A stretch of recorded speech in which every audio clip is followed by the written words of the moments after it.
Ada dua perkara yang ingin saya sampaikan dalam sidang media ini. Pertama, hal yang berkaitan dengan kalimah Allah yang ditimbulkan semula oleh Lim Guan Eng, Setiausaha Agung DAP.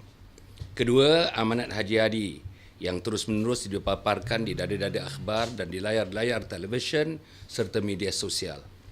Mengenai isu penggunaan kalimah Allah, ada beberapa perkara yang ingin saya bangkitkan. Pertama, saya merasakan sama sekali tidak wajar untuk isu yang begitu sensitif seperti kalimah Allah yang telah pun reda dan tidak menimbulkan masalah lagi ditimbulkan semula.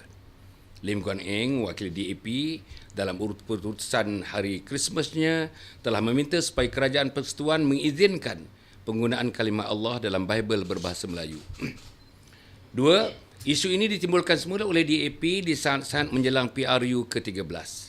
Ramai membuat andaian bahawa kalimah Allah akan ditonjol semula dan mungkin akan dijadikan sebahagian daripada bahan kempen pilihan raya, khususnya untuk mendapat sokongan pengundi-pengundi bukan Islam di negara ini.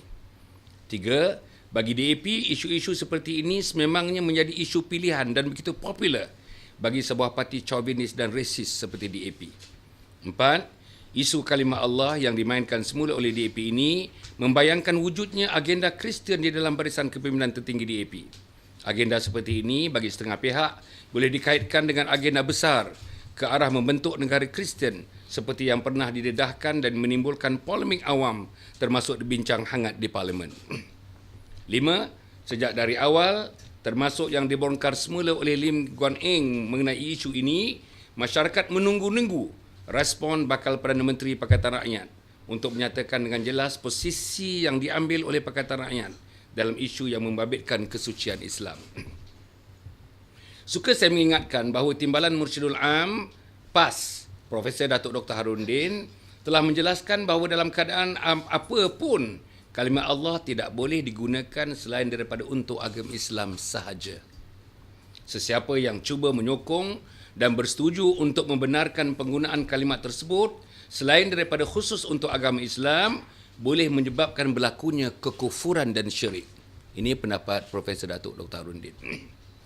PAS sebagai parti Islam sepatutnya segera tampil ke hadapan, mengingatkan ahli dan pendukung parti tentang pandangan Timbalan Mursyidul Am PAS tersebut. Seperti yang diketahui, terdapat beberapa orang pemimpin parasit dalam PAS yang menyanggah pandangan Profesor Datuk Dr. Harudin dan menganggap pandangan itu hanya pandangan peribadi. Amat dikhawatiri jika usaha ini tidak dilakukan, masyarakat Islam akan menganggap PAS sudah terpalit dengan agenda Kristian DAP itu. Kedua, mengenai amanat Haji Hadi. Sepanjang-panjang pelibatan saya dalam PAS dan pernah dipilih menduduki jawatan tertinggi parti iaitu sebagai naib presiden, saya tidak ingat kalau permasalahan ini pernah ditimbulkan sama dalam muktamar atau mesyuarat PAS Pusat atau pelbagai wacana dan retreat yang pernah diadakan. Saya tidak menyangka bahawa masalah ini merupakan masalah akidah yang besar dan telah mengakibatkan perpecahan di kalangan masyarakat Islam yang begitu dahsyat.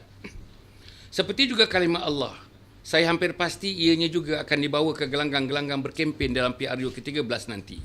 Apa yang sudah reda disemarakkan semula. Saya tidak dapat membayangkan apakah kesan langsung antara generasi yang akan berlaku pada masyarakat Islam akibat daripada fahaman dan amalan melulu akibat ketaksuban yang melampau terhadap kepimpinan sebuah parti politik seperti PAS. Saya cenderung mempercayai bahawa pemeriksaan akidah ini akan terus menghantui masyarakat Islam. Daripada penedahan-penedahan yang dibuat, sebahagian daripada kita hampir sukar mempercayai apa yang telah dan sedang berlaku dalam masyarakat Islam, kesan daripada amanat tersebut. Tidak perlu disebutkan lagi di sini beberapa peristiwa hitam yang memecah belah dan memporak-porandakan masyarakat Islam. Dengan rendah diri, saya ingin mencadangkan supaya satu, pemimpin tertinggi PAS, khususnya Presiden Parti, tidak wajar mengambil sikap berdiam diri dan membiarkan ahli-ahli dan penyokong fanatik PAS terus mengamalkan intisari amanat tersebut. Tidak ada manusia Muslim yang siuman yang boleh menerima hakikat terus-menerus berlakunya perpecahan, perselisihan dan pergolakan dalam masyarakat secara turun-temurun seperti yang sedang berlaku. Pimpinan tertinggi PAS, khususnya Presiden Parti, supaya segera tampil memberi penjelasan kedudukan isu yang sebenarnya dalam rangka mengharmonikan semula kehidupan masyarakat Islam di negara ini.